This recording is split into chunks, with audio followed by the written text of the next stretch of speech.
Flows. And Yeah. you know what I said last year was I thought was amazing was that we played Metal We Bleed followed by Live Like an Angel. Now Live Like an Angel, Die Like a Devil was the B side of the first single, In League with Satan. Now that was 1981.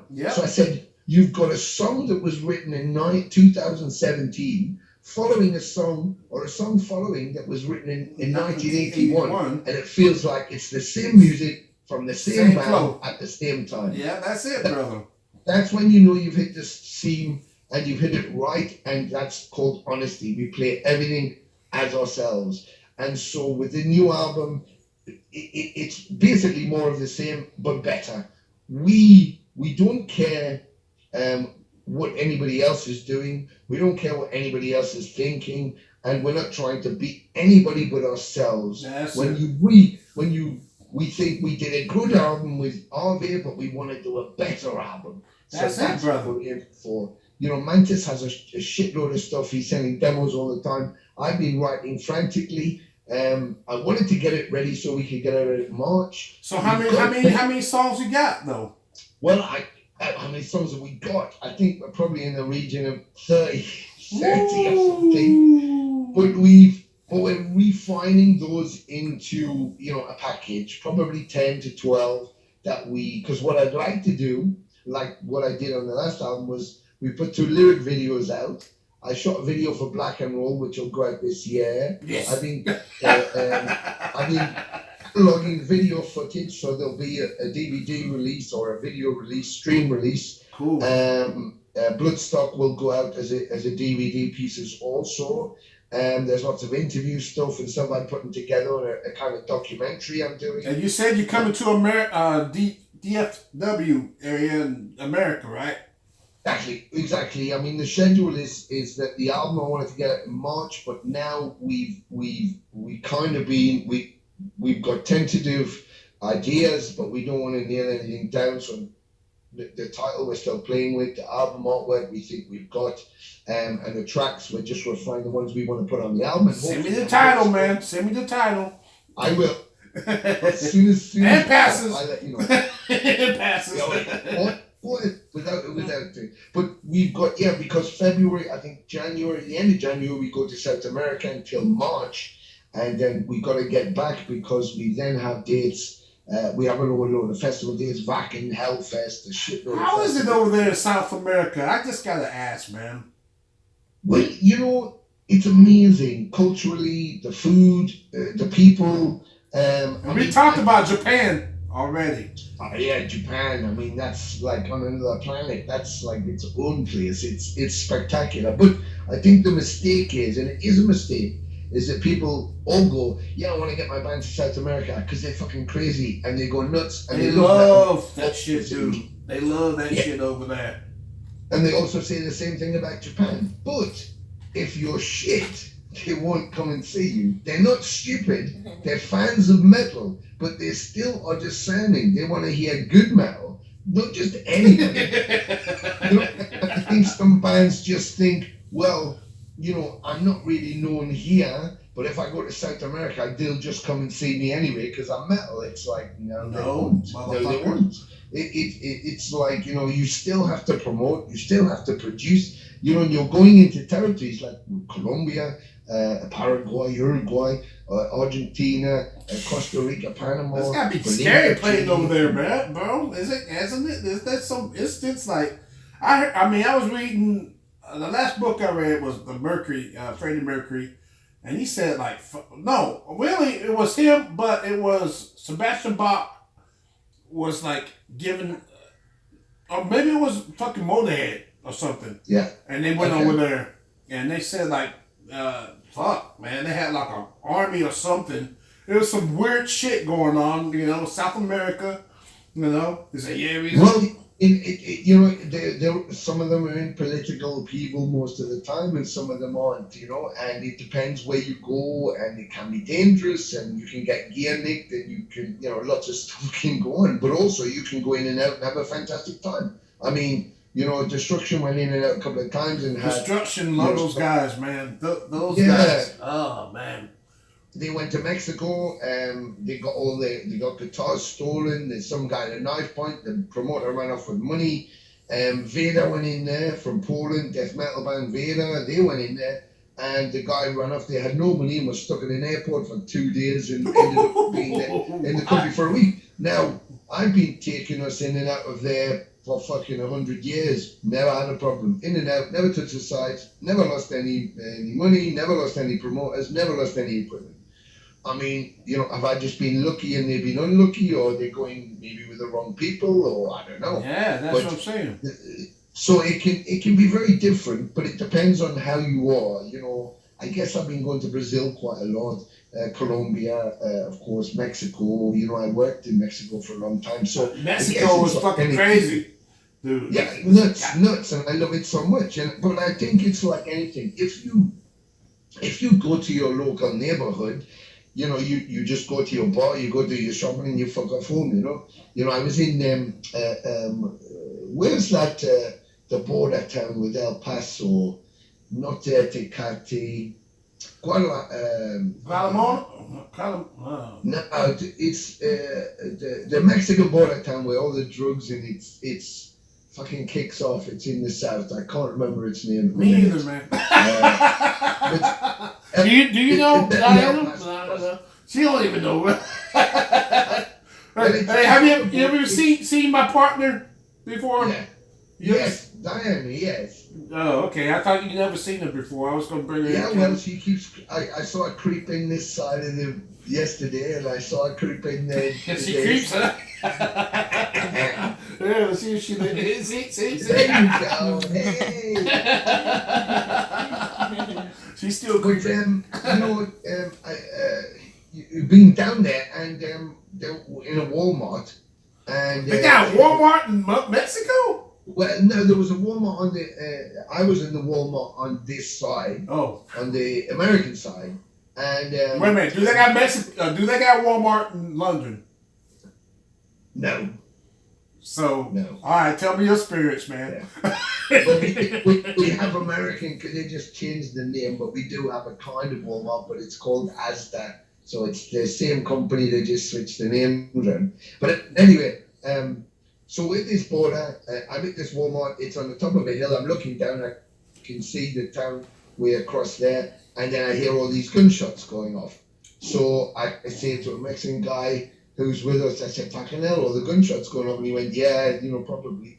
Well, anyway, he comes to me later, and he tells me, oh yeah, there was some kind of shootout between a couple of gangs in a car park outside a supermarket, and while they were firing at each other, this woman comes out with her trolley with her shit in and her 2 kids, and calmly just goes up to her car and puts all her stuff in the back of the car, puts the kids in the car, gets in the car and drives off, because for her it's like something that just shit goes down and it just every day. Yeah, exactly. And I kind of think that's what it's like when you go around the world. If you walk around your neighborhood, you're completely comfortable. If I came to visit you and I went around your neighborhood at night, I might think, fucking hell, I don't know where I am, and you get a bit nervous, you don't know what's going to go down. But it's the same if you came to my neighborhood. I don't think about it because I live here. But someone who doesn't live here might be thinking about it. And I think so, when you travel the world and you go to all these places, if you're concerned that they're in a bad spot, you're going to stand out like a sore thumb. But if you think that these are just other people just like you, some are rich, some are poor, some have got everything, some have got fuck all, but they all eat shit and piss and have sex, then you don't worry about it. All right. You don't worry about it. Well, man, I'm going to wrap this up. I know I was going to ask you about your bass rig, but we'll talk about that on the side. Unless you want to talk about it. That's on you. Well, no, what?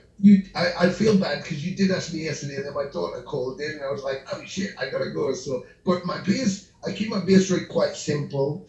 I was using transporter cabs, but now I'm doing a deal with Orange because I kind of Orange, just a shit, bro.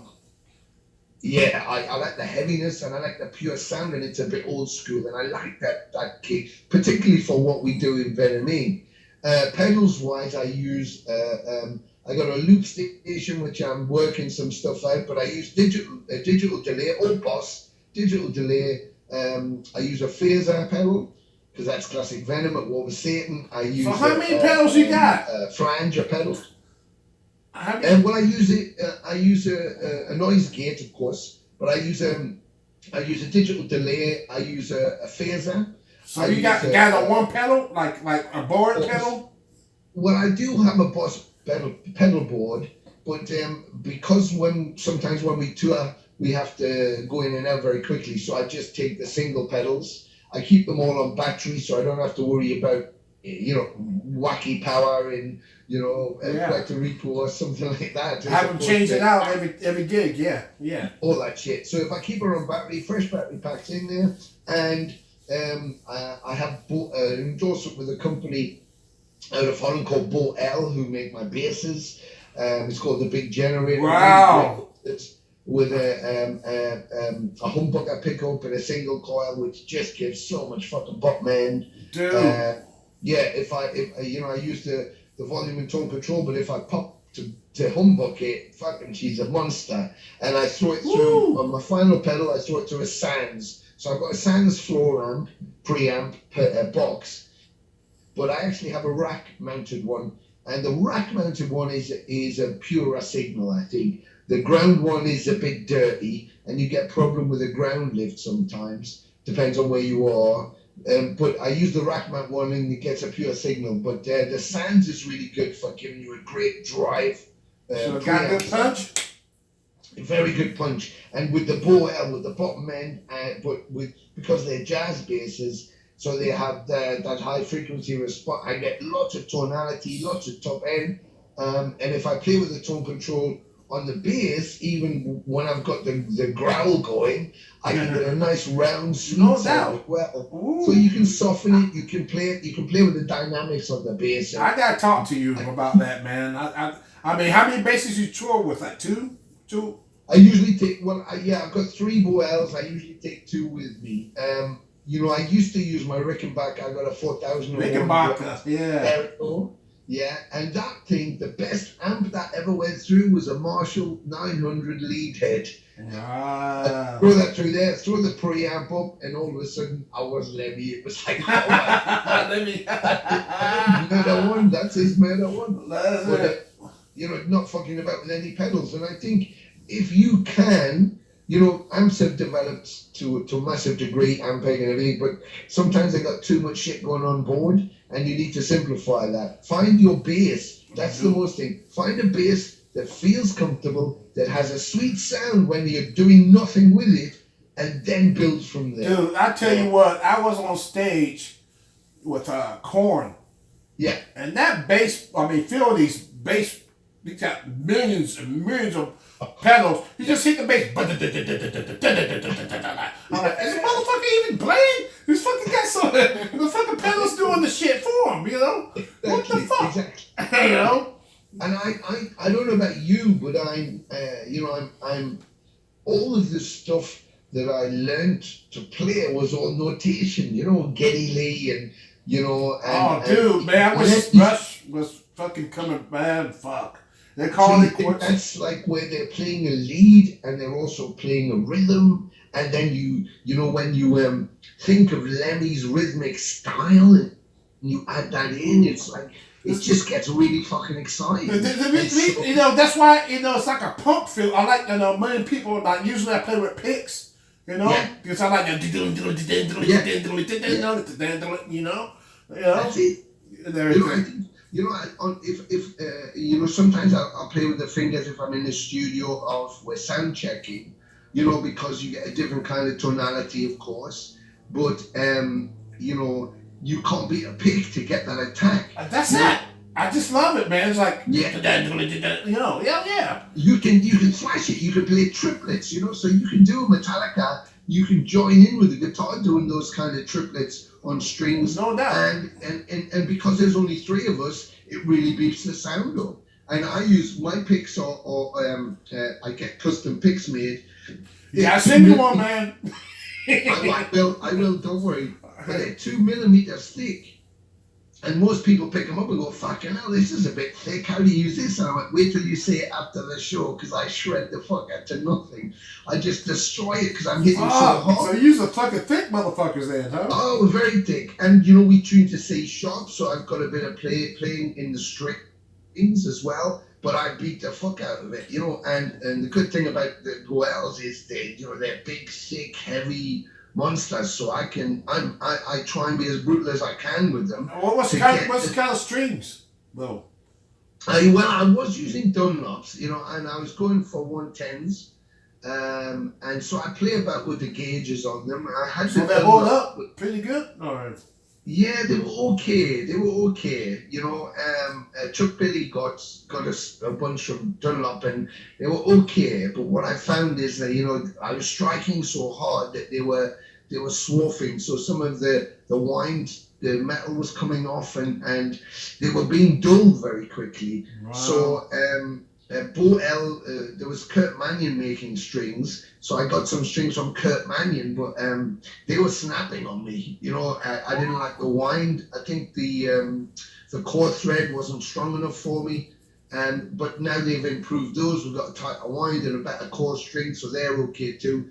But you know, I think I'll go for a rotor sound, you know, because I always went back to rotor sound. The rotor sound are made for a tank to drive over them. You know? So it doesn't matter how hard I hit them; they just stay where they are, you know. So they're kind of my preferred string for the Boel, you know. Cool, bro. All right, brother. Well, I'm gonna wrap it up, but we're gonna do one thing.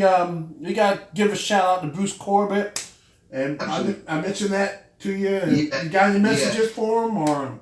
Well, you know, from myself personally, but also from the band, you know, to Bruce, it's like, you know, all in it together. You know, our hearts go out and to the family and the support and the band, and you know, I myself, we lost a lot of people.